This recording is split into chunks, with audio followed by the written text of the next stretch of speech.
Isang electric pan.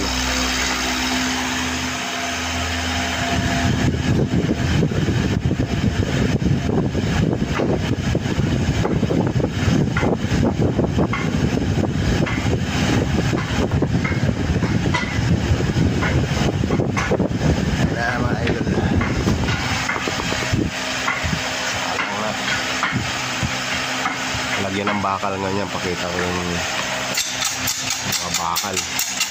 May hook. Kita ko mamaya kung paano ginawa yung mga bakal. Muna tayo. Boom ba yan mga idol?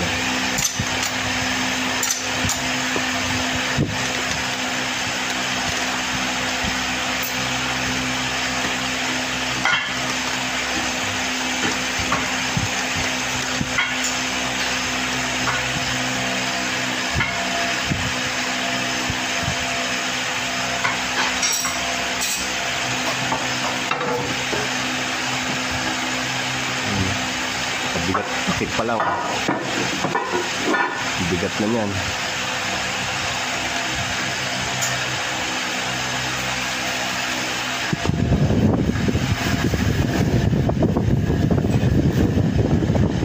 Patukan pa yan. Bakal na. Tapos patok na lang.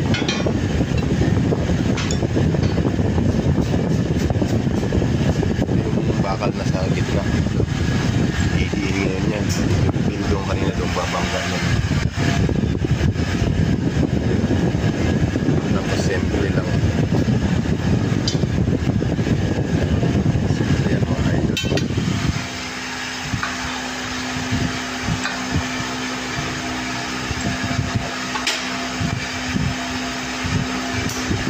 Yan.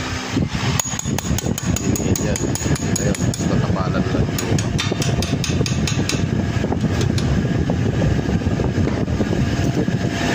bawa ng guma. Okay. Hindi na makikita bakal yan.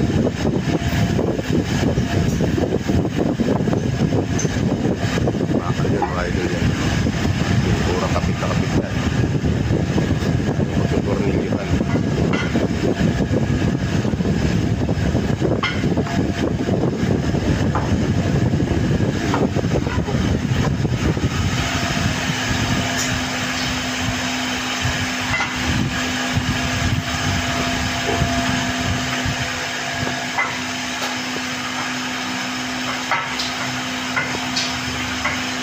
Sanayan na lang, ang bigat niyan. Sanayan niya na lang mag-pihit araw-araw. Exercise na lang. Bumba na yan.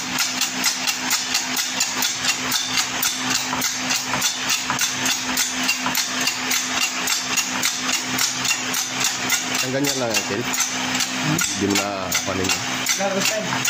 Labas tayo sa panlabas.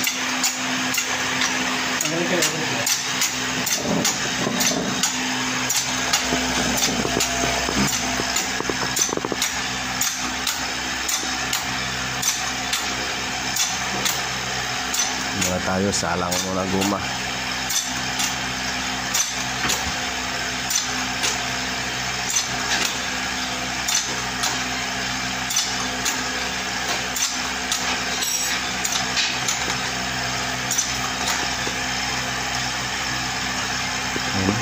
Lumabas na yung overflow. Galing yan. Mahulas yung guma na. Sabihin puno na yan mga idol. Puno na sa loob. Pag gumano na yan. Ang hirap din ang ginagawa rito. Maawa ka din sa operator. Ang init pa dito mga idol. Dahil may apoy yan. May heater. Babaga ilalim yan.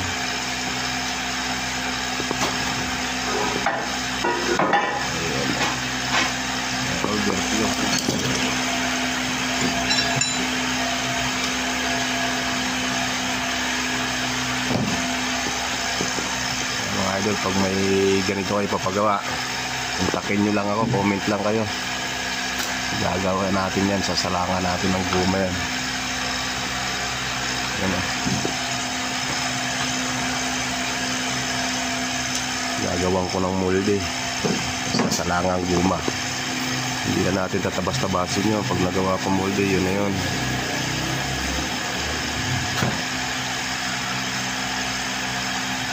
Diba mga idol?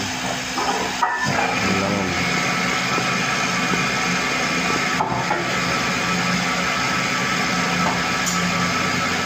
Hirap lang.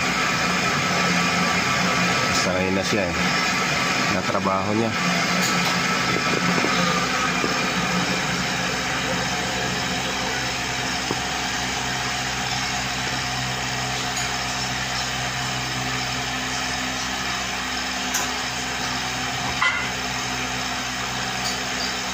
Galing.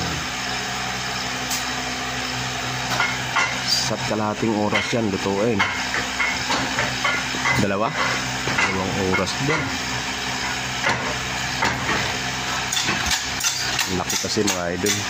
Pakita ko sa inyo yung produkto. Mayabantayan natin kung hango niya. Yung hinango.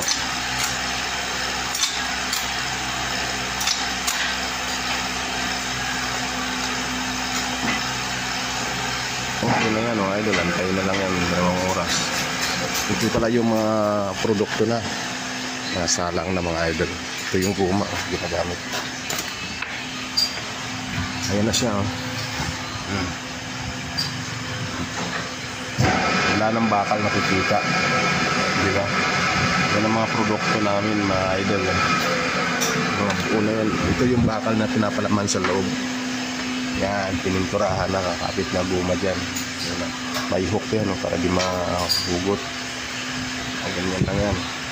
So ito na mga idol.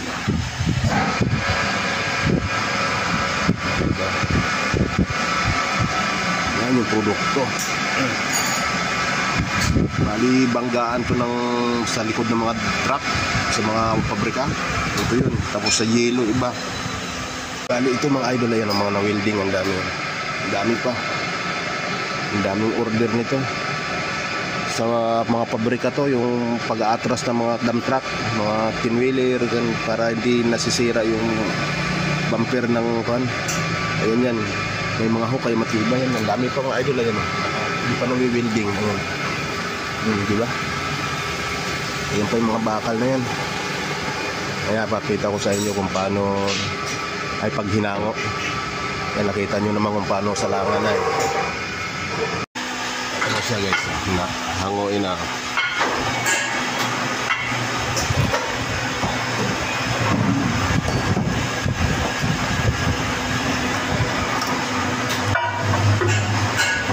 Ayan, luto na.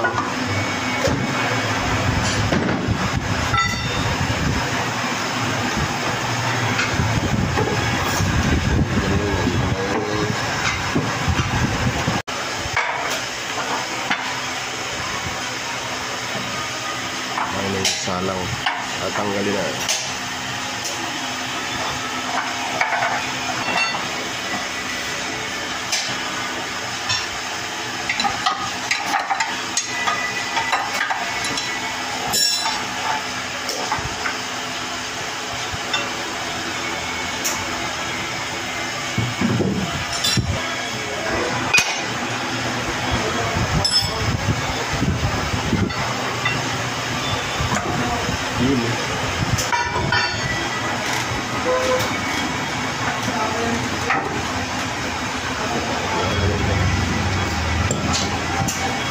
Ayun na siya guys, ayun na. Ayun na yung bumper.